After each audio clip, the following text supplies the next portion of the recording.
ارے جناب کیا کریں، پورے سبھی لوگ جھوٹ بولتے ہیں، سچ کا زمانہ نہیں، تھوڑا بہت جھوٹ تو ہم بھی بول لیتے ہیں. کمپرومائز کیا نا. ساری مارکیٹ ملاوٹ کرتی ہے جناب، جھوٹ بول کر کاروبار کرتی ہے. میں نہیں کروں گا تو جناب میرا مال نہیں بکے گا، ہماری مارکیٹ کے لیے کرنا پڑتا ہے. کر لیا کمپرومائز.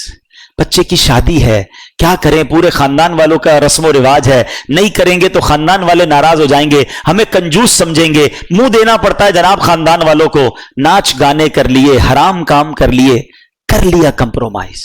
یہی تو امتحان تھا تمہارا. وہ کربلا کے میدان میں جان لٹا گئے، کمپرومائز نہیں کیا. لوگ کہتے ہیں ہماری کنٹری میں کرنا پڑتا ہے، کیا کریں، جاب ایسی ہے نماز کا ٹائم نہیں ملتا، کیا کریں، جاب ایسی ہے اس میں روزہ نہیں رکھ سکتے. کچھ لوگ کہتے ہیں جاب ایسی ہے داڑھی نہیں رکھ سکتے. تم کمپرومائز کر رہے ہو چند پیسوں کی خاطر، ہے دنیا کی خاطر. میرے امام نے کربلا کے میدان میں سکھایا تھا کہ باطل کے آگے سر نہیں جھکانا. تم ایک جگہ سے تم یہ سمجھتے ہو کہ یہ جاب چھوٹ جائے گی نماز کے لیے، ارے تم چھوڑ دو ایسی جاب، اللہ تمہیں ایسی 10 اچھی جاب عطا فرما دے گا. ایک در بند ہوگا، اللہ تمہارے لیے 10 در کھول دے گا. ہمت تو لاؤ اپنے اندر. پھر کہتے ہو میں پنجتن کا غلام ہوں، اور ہر بات میں کمپرومائز، ہر چھوٹی بات میں پھسل جاتے ہیں. کیا کریں، چلتا ہے. نہیں چلے گا بھائی، وہ چیز نہیں چل سکتی جس میں میرے اللہ اور اس کے رسول کی ناراضگی ہے، جس میں میں کربلا والوں کے طریقے سے ہٹ رہا ہوں. یزیدی کام کروں اور کہوں میں پنجتن کا غلام ہوں. سیکھو اس بات سے. بریلی کے تاجدار امام اہل سنت کا ایک شعر اللہ کرے دل پر نقش ہو جائے. کہتے کروں مدح اہل دول رضا، پڑے اس بلا میں میری بلا، میں گدا ہوں اپنے کریم کا، میرا دین پارائے نہ نہیں. میرا دین روٹی کا ٹکڑا نہیں ہے تھوڑے پیسوں کے لیے بیچ دوں. اب یہ تمہارا امتحان ہے کہ بہت سارا نفع نظر آ رہا ہے، ایک ڈیل آ رہی ہے جس میں پیسے بہت ہیں مگر ہے حرام، اللہ کی ناراضگی والی ڈیل ہے، فوراً مل جائیں گے پیسے. اب تمہارا امتحان ہے کہ یزیدی ہو یا حسینی ہو. اپنے دل سے پوچھو کہ یہ کام کروں گا تو کیا اللہ اس کے رسول اور اہل بیت راضی ہوں گے، یا یہ پیسے پکڑ لوں؟ نہیں. اب ٹھکراؤ اسے اور کہو میں گدا ہوں اپنے کریم کا، میرا دین پارائے نہ نہیں. بڑا دل تھا، بڑا ارمان تھا، ایک شوق تھا جو پورا کرنے کا موقع آ گیا، مگر وہ حرام کام کے ذریعے پورا ہو رہا ہے. نہیں کرنا. یہی تو تمہارا امتحان ہے نا. یہ کربلا کا پیغام ہے کہ تمہیں وہ کو بچانا ہے، کمپرومائز نہیں کرنا ہے، غلط کام کی طرف آگے نہیں بڑھنا ہے. اگر تم واقعی پنجتن کے غلام، خدا را اس بات کو سیکھیے اور اپنی زندگی میں یہ اسٹرانگنس لائیے. سامنے حرام آیا اور تم نے اللہ اور اس کے رسول کی رضا کے لیے اسے ٹھکرا دیا. اعلیٰ حضرت فرماتے ہیں نا، انہیں جانا، انہیں مانا، نہ رکھا غیر سے کام، للہ الحمد میں دنیا سے مسلمان گیا. یہ تو ہماری زندگی کا فوکس ہونا چاہیے. فیملی راضی ہو جائے، دوست راضی ہو جائے، چھوڑو، پہلے دیکھو اللہ اور اس کا رسول راضی ہے کہ نہیں.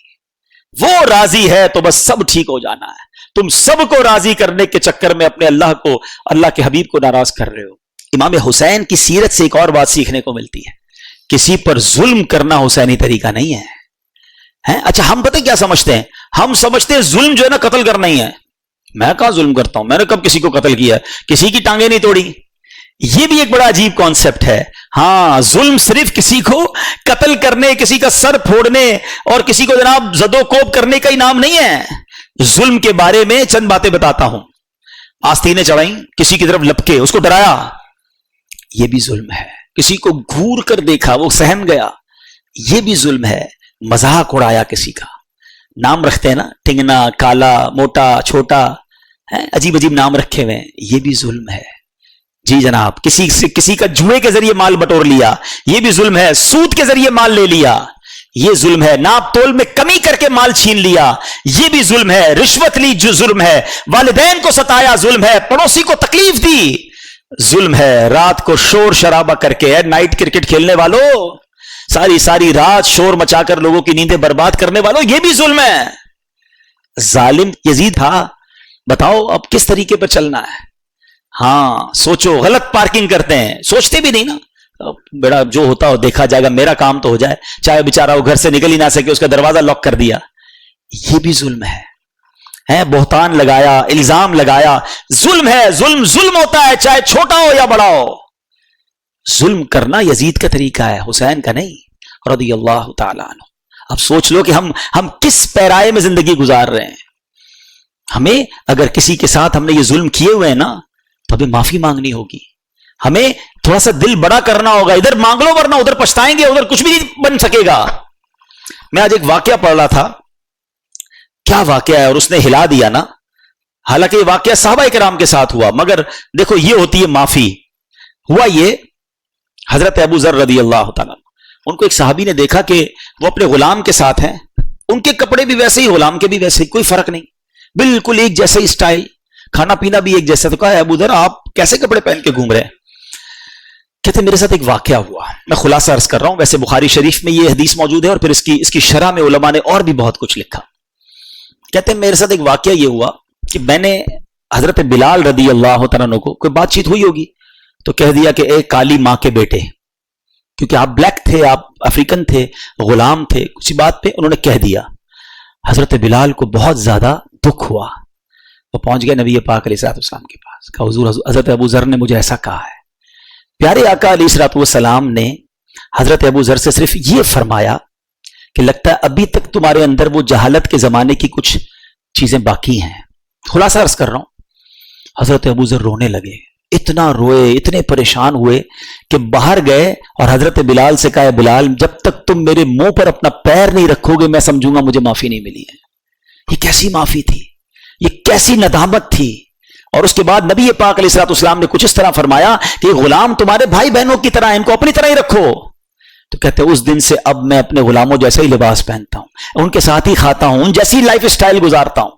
یہ جگرا تھا نا کہ اگر غلطی ہوئی تو فوراً معافی بھی کیسی مانگی.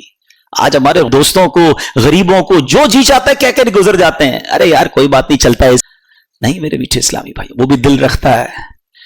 حضرت بلال چلے گئے تھے نا نبی پاک کے پاس, وہ اللہ کی بارگاہ میں آج بھی ہاتھ اٹھا کے جا سکتا ہے کہ یا اللہ اس نے میرا دل دکھایا ہے, پھر یاد رکھنا تتر بتر ہو جاؤ گے. ہم نے چلتے کاروبار تباہ ہوتے دیکھے ہیں, چلتی صحت ختم ہوتے دیکھی ہے. ویسے میں ایک مشورہ دے دیتا ہوں, اگر آپ کو فیل ہو نا کبھی زندگی میں یار everything is going very well, کاروبار بھی ٹھیک تھا, فیملی بھی ٹھیک تھی, عزت بھی بڑی تھی, اچانک ایک ایک کر کے چیزیں ختم ہو رہی ہیں, گھر والوں میں لڑائیاں ہو رہی ہیں, میری صحت خراب ہو رہی ہے, کاروبار بگڑتا جا رہا ہے, کچھ گڑبڑ ہے, تو چیک کر لینا کبھی کہیں کسی کا دل تو نہیں دکھا دیا, کسی کی ہائے تو نہیں لے لی. ہاں یہ ایک ہائے جو ہے نا یہ عرش تک جاتی ہے. مظلوم ہاتھ اٹھائے تو اللہ کے عرش تک اس کی پکار جاتی ہے, اور پھر مظلوم کے ساتھ رب ہو جاتا ہے, پھر ظالم کو ٹھکانہ نہیں ملتا. ہمیں بعض اوقات تو پتہ بھی نہیں ہوتا ہم ظلم کر رہے ہوتے ہیں. میں نے کہا نا یہ ساری باتیں تو ظلم میں کبھی آپ نے کاؤنٹ ہی نہیں کی ہوں گی. ہم تو ظالم کہتے ہیں اس کو جو پستول اٹھا کے کسی کو قتل کرتا ہے. ارے بھائی پستول کا وار کم تکلیف دیتا ہے جو زبان کا وار تکلیف دیتا ہے. عربی کا مقولہ ہے کہ تلوار کا وار تو ابھی بھی انسان سہ سکتا ہے, بعد میں ٹھیک ہو سکتا ہے, زبان کا وار جو ہے نا وہ انسان کو ٹکڑے ٹکڑے کر دیتا ہے, اور کئیوں کی زبان تو ہمیشہ انگارے ہی برساتی ہے. تو ہے کربلا والوں سے محبت کرنے والوں, اپنی زبان نرم کرو, اپنی عادتیں نرم کرو, لڑائی جھگڑے اور لوگوں پر ظلم نہیں ہونا چاہیے. اور اگر کہیں ہو گیا ہے نا تو اس واقعے سے سبق حاصل کرو, مانگ لو معافی. بلے تمہارا مرتبہ بڑا ہے, تم سیٹھ ہو وہ نوکر ہے, تم باپ ہو وہ بیٹا ہے, تم چودھری ہو علاقے کے بڑے ہو اور وہ غریب تمہارا پڑوسی رشتہ دار ہے, کوئی بات نہیں, مانگ لو آج معافی.